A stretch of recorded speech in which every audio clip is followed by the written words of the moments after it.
माणसाने माणसाशी माणसा सम वागणे. हीच आमुची प्रार्थना, हेच आमुचे मागणे. नमस्कार विद्यार्थी मित्रांनो, आज आपण शिकणार आहोत व्युत्क्रम कोनांचे प्रमेय म्हणजेच alternate angle theorem. Alternate angle theorem. मग प्रमेय असे आहे, दोन समांतर रेषांना एका छेदिकेने छेदले असता. परत सांगतो बघा, दोन समांतर रेषांना एका छेदिकेने छेदले असता म्हणजे आपल्याला या वाक्याच्या पूर्वार्धाच्या आधारे, वाक्य अजून माझं पूर्ण झालं नाही, या पूर्वार्धाच्या आधारे आकृती काढून घ्यायची आहे. या ठिकाणी मी आकृती काढली आहे बघा. काय केले मी, दोन समांतर रेषांना म्हणून रेषा L समांतर रेषा M काढली आहे. आणि वाक्यात आपण असं म्हटलं, दोन समांतर रेषांना एका छेदिकेने छेदले असता म्हणून रेषा N ही मी छेदिका काढली आहे. समजलं? दोन समांतर रेषांना एका छेदिकेने छेदले असता, इथपर्यंत आपलं वाक्य पूर्ण झालं. आणि त्याच्या आधारे मी या ठिकाणी आकृती काढली आहे. In figure line L parallel line M and line N is their transversal. आणि अशा पद्धतीने आपण वाक्याच्या पूर्वार्धाच्या आधारे आकृती काढली आहे. आणि आता पक्ष म्हणजे गिवन लिहिणार आहोत. एकदम सोपे, आधीच्या प्रमेयामध्ये आपण जे पक्ष लिहिलं होतं तशाच प्रकारचं वर्णन करायचं आहे, काही बदल नाही. मग आपण असं लिहूया, पक्ष आकृतीमध्ये काय वर्णन करायचंय ते करा आकृतीचं. आकृतीमध्ये रेषा L समांतर रेषा M व काय आहे, व रेषा N ही त्यांची म्हणजे कोणाची, त्या दोन रेषांची, त्यांची छेदिका आहे. बघा, दोन्हीही प्रमेयांना पक्ष सेमच होतं. ठीक आहे. Given in figure line L parallel line M and line N is their transversal. समजलं? In figure line L parallel line M and line N is their transversal. समजलं का? अशा पद्धतीने आपण पक्ष लिहिला आहे. वाक्याचं फक्त मी तुम्हाला आतापर्यंत पूर्वार्ध सांगितला होता. आता मी या ठिकाणी तुम्हाला उत्तरार्ध सुद्धा सांगणार आहे. आणि मग तुम्हाला कोण A आणि कोण B का दाखवलं हे तुमच्या लक्षात येईल. पुन्हा एकदा वाक्य सांगतो बघा. दोन समांतर रेषांना एका छेदिकेने छेदले असता व्युत्क्रम कोनांच्या जोडीतील म्हणजेच तयार होणाऱ्या व्युत्क्रम कोनांच्या जोडीतील, तुम्हाला माहिती आहे व्युत्क्रम कोनांच्या किती जोड्या तयार होतात रे, आंतरव्युत्क्रम कोन आणि बाह्य व्युत्क्रम कोन असे आपण प्रकार बघितले होते.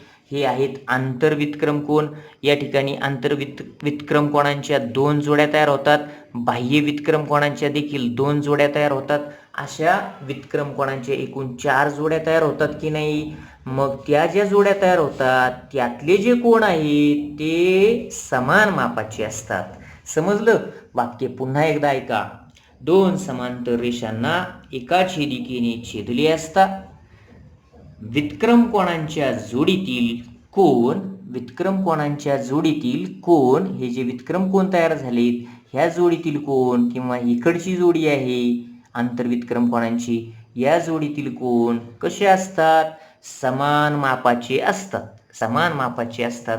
मी मुद्दाम वाक्य लिहिलं नव्हतं, आता मी वाक्य तुम्हाला दाखवतो परत बघा. या ठिकाणी वाक्य लिहून ठेवलं आहे मी. दोन समांतर रेषांना एका छेदिकेने छेदले असता व्युत्क्रम कोनांच्या जोडीतील, जे व्युत्क्रम कोनांच्या जोड्या तयार होतात त्यातील कोन समान मापाचे असतात. एकदम सोपं वाक्य आहे. मग वाक्य तुम्हाला पाठ करून ठेवलं पाहिजे. सुरुवात कशी आहे, समांतर रेषाने होते आणि शेवट कशाने, व्युत्क्रम कोन एकरूप होतात किंवा व्युत्क्रम कोन समान मापाचे होतात, असं तुम्हाला शेवट करायचं आहे. मग आता असता नंतरचं वाक्य परत सांगतो बघा. दोन समांतर रेषांना आहेत का, दोन समांतर रेषा एका छेदिकेने छेदले असता, छेदले का, होय, तयार होणारे वितक्रम कोण, हे वितक्रम कोण तयार झालेत की नाही, तयार होणारे वितक्रम कोण एकरूप असतात, एवढंच आपल्याला दाखवायचे. किंवा एकरूप असतात म्हणजेच काय रे, समान मापाचे असतात. आणि म्हणून आपण साध्य या ठिकाणी लिहिणार आहोत. वितक्रम कोण पाहिजे ना, जेव्हा तुम्हाला वितक्रम कोण समान मापाचे दाखवायचे तेव्हा वितक्रम कोण लिहिलं पाहिजे. जेव्हा तुम्हाला संगत कोण एकरूप दाखवायचे किंवा समान मापाचे दाखवायचे तेव्हा संगत कोण दाखवली पाहिजेत. त्यानुसार आपण आकृती बदल करतो. बघा या ठिकाणी वितक्रम कोण कोण आहे रे, कोण ए आणि कोण बी. म्हणून आपल्याला इथे लिहायला लागेल ना साध्यात, माप कोण ए बरोबर माप कोण बी, हे सिद्ध करायचं आहे. समजलं. अशा पद्धतीने आपलं साध्य देखील लिहून झालं आहे. मग आता सिद्धता म्हणजे प्रूफ करायचे आता आपल्याला सिद्धता. मग आपलं ठरल्याप्रमाणे नेहमी काय करतो आपण, साध्याला प्रश्न विचारतो की रे बाबा मला काय करायचे आहे. मग साध्य तुम्हाला सांगेल, तुम्हाला कोण एचं माप आणि कोण बीचं माप समान दाखवायचं आहे. मग समान कधी होईल रे दोन माप, मला सांगा बरं. तुम्हाला जर मी विचारलं की दोन कोण एकरूप आहेत का, दोन कोण समान मापाचे आहेत का, तुम्ही कशावरून, आणि दोन तुम्हाला कोणांच्या आकृत्या दिल्या तर सरळ साधी गोष्ट आहे, तुम्ही कोणाची मापे मोजून बघणार की नाही. बरोबर कोणाची मापे मोजली, दोन्ही कोणाची मापे मोजली की तुमच्या लक्षात येईलच की जर मापे समान असतील तर कोण एकरूप होतील. तशाच पद्धतीने मला जर कोण एचं माप आणि कोण बीचं माप समान दाखवायचं असेल तर मला काय करायला पाहिजे, पहिल्यांदा कोण एचं माप काढून घेतलं पाहिजे, त्याचबरोबर कोण बीचं माप काढून घेतलं पाहिजे की नाही. आणि त्यासाठी मी पक्षापासून सुरुवात करणार आहे. मग पक्ष काय आहे आपलं, तेच मी सिद्धतेची पहिल्या ओळीमध्ये लिहिणार आहे. मग आपण या ठिकाणी सिद्धतेमध्ये पहिली ओळ लिहूया, आकृतीमध्ये पक्षापासून सुरुवात करू म्हणजे सिद्धतेची कमीत कमी तुमची पहिली ओळ तरी तयार होईल. आकृतीमध्ये काय आहे, आकृतीमध्ये रेषा एल समांतर रेषा एम व रेषा एन ही त्यांची छेदिका आहे. समजलं. फक्त पक्ष वरचं उचलून खाली लिहिले, काही बदल केला नाही. आणि मग आता आपण पुढे जाऊया थोडंसं.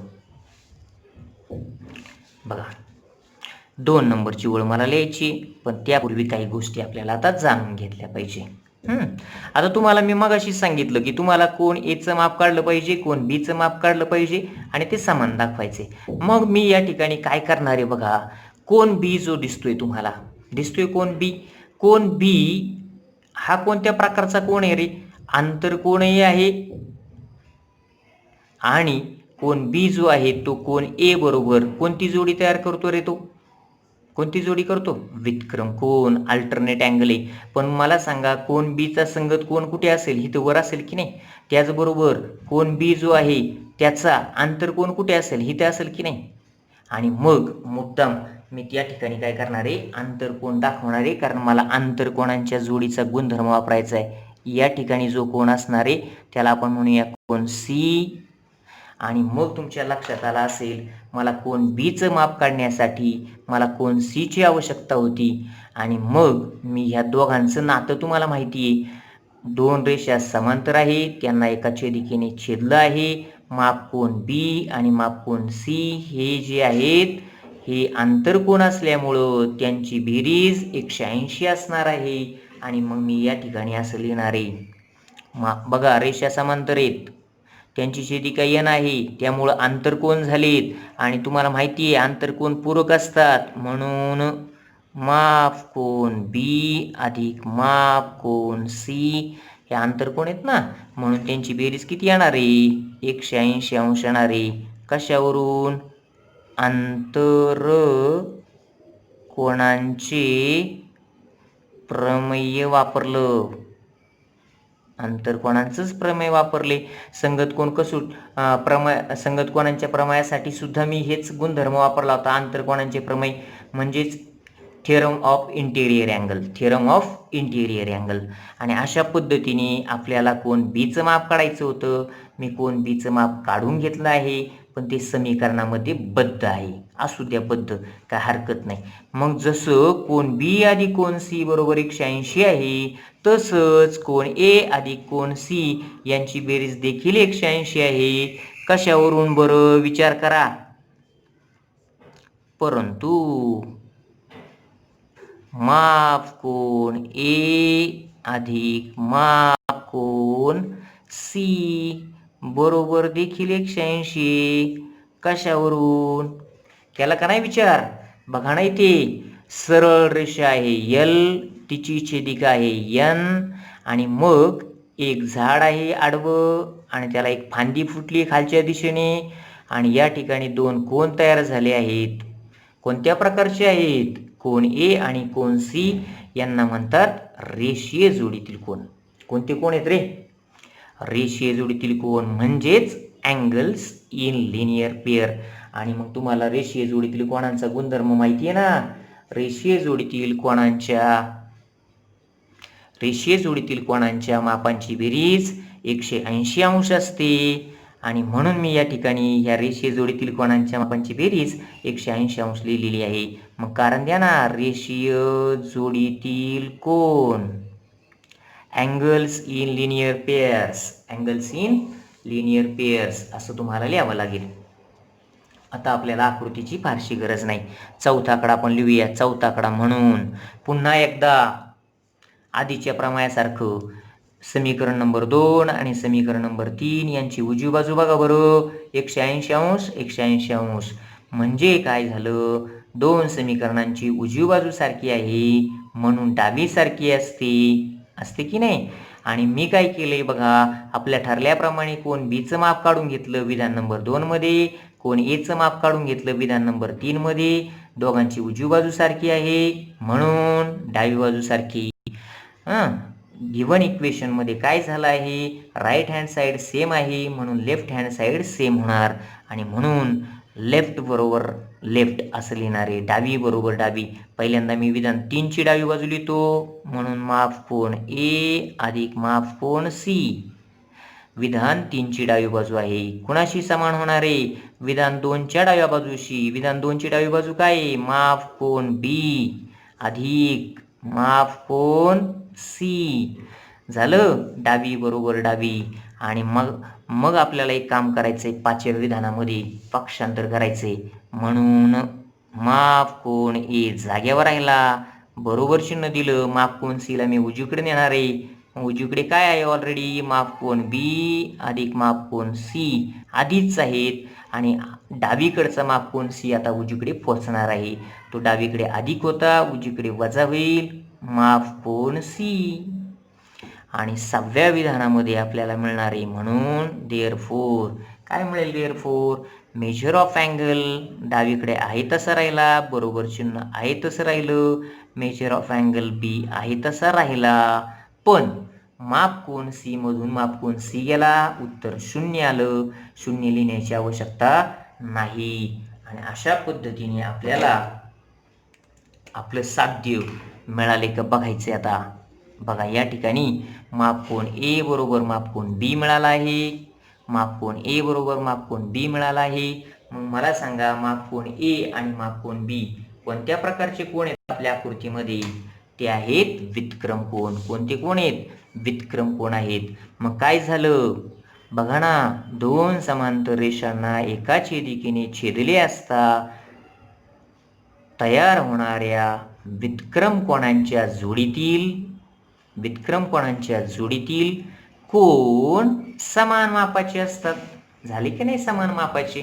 अशा पद्धतीने आपण व्युत्क्रम कोणांचे प्रमेय या ठिकाणी सिद्ध केले आहे. ठीक आहे, आज एवढंच.